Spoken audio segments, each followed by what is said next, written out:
Bessel-van der Kolk. The body keeps the score.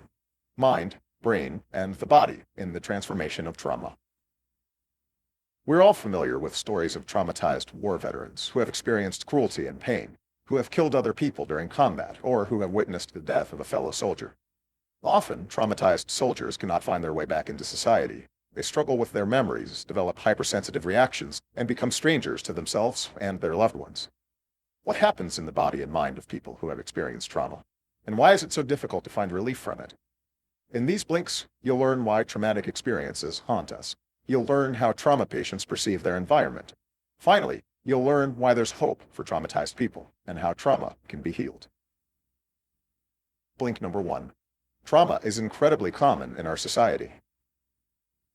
Trauma isn't just something faced by war veterans. It's far more prevalent in our society than we realize. The truth is that trauma can happen to anyone, and it's time we found out what this really means. Traumas result from an experience of extreme stress or pain that leaves an individual feeling helpless or too overwhelmed to cope with adversity. Experiences involving war typically result in traumas, but violent crimes and accidents cause them too. Rape and child abuse are terrible events, and they are also, unfortunately, more common than you might think. Reports reveal that 12 million women were victims of rape in the United States in 2014 alone, and that more than 50% of those women were under the age of 15 at the time of the assault. Every year in the United States, there are 3 million cases of child abuse. These traumatic experiences can change the lives of those affected, as well as the lives of their friends and family. Traumatized people often suffer from post-traumatic stress disorder, PTSD, which can lead to depression and substance abuse. In addition, traumatized people tend to mistrust anyone who hasn't experienced the same suffering they have, and assume that nobody can understand them. This was illustrated in one of the therapy groups the author set up for Vietnam veterans. While the group helped the veterans find friends and share their experiences, those who weren't traumatized by the war were considered outsiders by the group, including the author. It took weeks of listening, empathizing, and building trust with the veterans for them to accept him. Establishing a rapport with someone suffering from PTSD is a challenge on its own. So just imagine trying to maintain a marriage, a close friendship, or a stable parent-child relationship. Traumatized people find it difficult to trust even those who love them most, including partners and kids. This can be very tough on friends and families, often leading to estrangement or divorce. Blink number 2. Flashbacks cause people to relive the mental and physical experience of trauma when they're reminded of it. Do you ever remember something embarrassing you did and feel yourself squirm or blush? Then you've got a tiny insight into how memories of trauma can impact the body. When a PTSD sufferer is reminded of their trauma, their body and brain enter a high-stress mode, since they experience the memory as if it were real. This is called a flashback, an impact of trauma that the author studied in an experiment he carried out with his patients. Each patient agreed to listen to a recording of a script that recreated their traumatic experience. As the script played, participants inhaled air with a tiny concentration of radioactive particles. This air would be visible in a brain scan, allowing the author to see which areas of the brain were active when patients remembered their trauma. Marcia, a 40-year-old teacher, was first up for the experiment. Her script took her back to the tragic accident that caused her to lose both her 5-year-old daughter and the unborn child she was pregnant with at the time. As Marcia listened to the script, her blood pressure and heart rate rose sharply. Activity in the left half of her brain, the side responsible for rational thinking, slowed down and effectively deactivated. A deactivation like this makes it difficult for PTSD sufferers to realize that the things they hear, see, and feel during a flashback aren't real. In Marcia's brain, the Broca's area, the area responsible for speaking, showed a significant decrease in activity, leaving her unable to speak. Her stress hormone levels shot up and stayed high. For the mentally healthy, stress hormones will spike and then decrease as soon as the threat has passed. But for those with trauma in their past, these hormones take much longer to return to normal levels. This goes to show that being reminded of trauma can be almost as horrifying as experiencing the traumatic situation itself. Blink number 3. Childhood trauma has negative impacts, not just in a person's youth, but well into adulthood too. Traumatic experiences are hard enough to deal with as an adult, but there is nothing more difficult than facing trauma as a young child. With brains that aren't even fully developed, children who undergo a trauma are at greater risk to experience a wide range of negative consequences. These consequences surface in the years immediately following their experiences and later in adulthood. Traumatized children often expect bad things to happen. The author demonstrated this in an experiment in which cards with pictures from magazines were shown to children who had experienced trauma and to those who hadn't. One of the cards showed two children watching their father fix a car as he lay underneath it. While children without trauma imagined a story based on the image where the father successfully repaired the car and took his kids to McDonald's, the traumatized children imagined much darker scenarios. One girl said that one of the children in the images would smash the father's head with the hammer he was holding. Another child said the car would fall, crushing the father's body. For these children, the pictures contained a number of triggers that led them to imagine the scene ending violently. These thinking patterns often persist into adulthood. Take Marilyn, one of the author's patients and a former nurse. She told the author she had a happy childhood, but this wasn't true. Marilyn was sexually abused as a child, a traumatic experience that shaped her life as an adult. She was prone to lashing out when men touched her, even in her sleep. She also developed an autoimmune disease that damaged her vision, which likely emerged as a result of the stress her trauma caused on her body. Marilyn's case may sound extreme, but she isn't alone. Many others who were traumatized as children continue to suffer in their adult lives. Blink number 4. While normal memories fade and change, traumatic memories are vivid, unchanging, and easily triggered. When we tell stories, we tend to embellish, exaggerate, or omit parts of our experiences. By the 5th time you've told a story, chances are it'll be quite different from the first version. We even remember things differently over time. Why is this? In general, we don't tend to memorize the sensory details of events. Most of us remember what we did or how we felt in general, but don't store vivid memories about the smell of the room we were in or the exact details of someone's face. But it's a different story when it comes to traumatic memories. We remember these situations vividly, and the memories don't change over time. The author demonstrated the difference between these two ways of remembering by asking participants to recall important but non-traumatic events in their lives, like the birth of their child or their wedding day. In these cases, participants could recall their general feelings like happiness or nervousness, but they didn't have a detailed image of how their partner's hair looked at their marriage, for instance. However, when participants were asked to recall traumatic memories, smell, taste, touch, and hearing played a far more important role. One participant who was raped said that a specific smell of alcohol reminded her instantly of her trauma, so much so that she couldn't go to parties anymore. We also recall traumatic memories consistently, without changes or revision. In a study conducted at Harvard Medical School, 200 men were tested on a regular basis from their first joining the experiment, which they did between 1939 and 1945, up until the present day. The subject of these tests were their memories and how trauma, or lack thereof, shaped them. Many participants were World War II veterans and subsequent PTSD sufferers. While the memories of participants who weren't traumatized by the war changed over time, the veterans' memories didn't change at all. They remained consistent for well over 45 years after the war ended.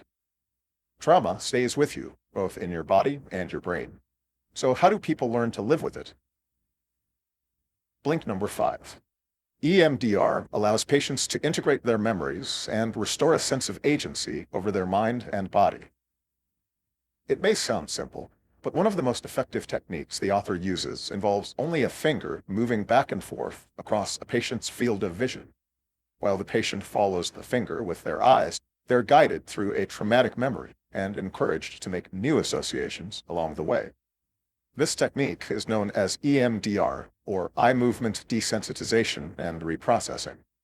While EMDR may sound simple enough, there is some mystery surrounding it, since little is known about how or why it's so effective.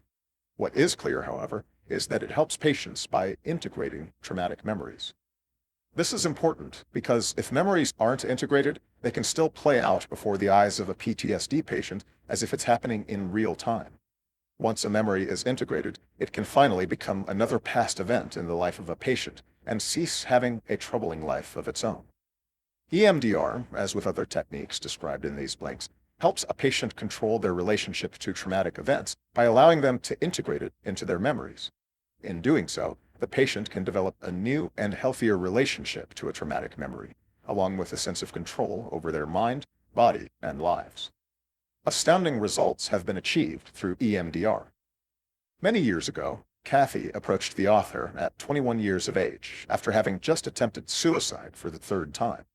Kathy had been forced into prostitution by her father, during which time she'd been gang raped by her father and his friends and sexually assaulted with beer bottles. With the help of EMDR, Kathy was able to observe her traumatic memories and repackage them in a way that gave her agency over them. The key to this process was that the sessions allowed her to bring new, imaginative associations to the surface.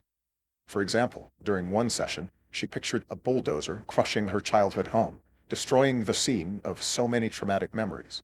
In another, she imagined locking her father out of a cafe, making him feel helpless, and watching everyone around him laugh. After 8 sessions of progress like this, Kathy made a remarkable recovery. And 15 years later, when the author reconnected with Kathy, he was happy to see a healthy and happy woman who was considering adopting a third child. Blink number 6. Yoga offers trauma sufferers a safe way to explore the relationship between their body and mind. Our body and mind share a close relationship. In order to live a balanced, stable life, we need to understand how our emotions work and how they impact our bodies. Unfortunately, trauma can make this difficult. Trauma often leaves people with a hypersensitive alarm system in their bodies. Those who suffered sexual abuse as children, for example, find that they experience crippling panic in harmless situations, such as cuddling with their partner. To avoid this, traumatized people often attempt to numb their own feelings by drinking too much, taking drugs, and even by overloading themselves with work. These provide a temporary solution, but tend to do more damage than good to a person's mental health. Thankfully, there's a healthy way to cope with overwhelming emotions in the aftermath of trauma. Yoga. For trauma sufferers, yoga offers a safe way to get in touch with their emotions and understand how the body experiences them. Annie, one of the author's patients, decided to give it a try. As a rape victim and PTSD sufferer, the first yoga classes were incredibly difficult for her. Even a gentle pat on the back could trigger her brain's alarm system. Despite this, Annie stuck with yoga, refusing to give up. Soon enough, she noticed that her body was constantly sending her signals about her emotional state. In particular, Annie struggled with the yoga position of the happy baby, which requires you to lie on your back with your knees bent and your feet up in the air. Though Annie felt incredible pain, vulnerability, and sadness in positions like these, she didn't push those feelings away, choosing to explore and accept them instead. Yoga helped Annie come to terms with negative sensations like these, and helped her realize that she could deal with them head-on rather than repressing them. Blink number 7. Mindfulness and supportive relationships are essential to trauma recovery. Mindfulness is a pretty trendy concept right now, but it's not just a fad, it's an incredibly effective lifestyle choice. It also constitutes a powerful tool for trauma recovery, but how does it work? Mindfulness is all about maintaining a conscious awareness of your body and your emotions rather than denying them. This is especially tough after trauma, as painful memories cause us to repress our emotions rather than address them. None of us like to feel sad, angry, or broken, especially when these feelings are triggered by memories of trauma. But by pushing these feelings away, you also lose the opportunity to confront your trauma and start the healing process. Mindfulness can alleviate the psychological and physiological impacts of trauma, from depression to stress to psychosomatic conditions like chronic pain. It can also improve immune responses, activate regions of the brain that help regulate emotions, and balance out stress hormone levels. Aside from mindfulness, supportive personal relationships are indispensable on the road to recovery from trauma. By building a network of family members, friends, and mental health professionals, patients can ensure they always have someone to turn to when they need help. These networks can be formed through AA meetings, religious congregations, and veterans organizations, to name a few. Blink number 8. Neurofeedback helps trauma sufferers rewire their brains. Did you know that electrical signals are responsible for just about everything that goes on in your brain? These brain waves govern our thought processes, so they're quite important. Unfortunately, they can also be damaged by trauma. Let's find out how. There are many different types of brain waves, one of these being alpha waves, which are triggered when we feel calm and relaxed. A recent study at the University of Adelaide in Australia examined soldiers who served in Iraq or Afghanistan, and revealed that the longer they spent in the war zone, the fewer alpha waves their brains produced. Instead, soldiers produced brainwaves similar to those of children diagnosed with ADHD, hampering their ability to relax, stay calm, and focus. Fortunately, the brain has the potential to recover. How? Through a process called neurofeedback. Neurofeedback allows traumatized people to change the brainwaves they produce and encourage the production of alpha waves to help them relax and keep calm. By displaying the patient's brainwaves to them in real time on a screen, they can see when they need to make a conscious effort to relax.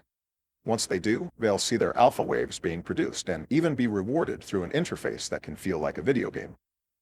Take Lisa, a 27-year-old woman and one of the author's patients. Lisa's father abandoned the family when she was 3, and her mother was abusive and cruel. Lisa ran away from home twice and passed through several foster homes, mental hospitals, and even spent time living on the street. Years of trauma left Lisa with strong self-destructive urges. She'd hurt herself and destroy the things around her, with little ability to regulate her emotions. But once she began neurofeedback treatment, things changed dramatically. With her newfound ability to produce alpha waves and consciously make herself relax, Lisa was able to talk about and work through the traumatic events from her childhood. Though neurofeedback has proven extremely effective, it's still rarely applied. Overall, our society has a long way to go when it comes to understanding and dealing with trauma. But with a broader acceptance of mindfulness and improved knowledge about mental illnesses in recent years, there is good reason to be optimistic about the future of mental health treatment. You've just listened to our links to The Body Keeps the Score by Bessel van der Kolk. The key message in this book is that although trauma can happen to anyone, not many of us know how traumatic experiences impact our mental and physical health, even decades after the event. Mindfulness, support networks, yoga, and new techniques like neurofeedback are all essential tools for trauma sufferers as they learn to accept, cope with, and recover from their trauma.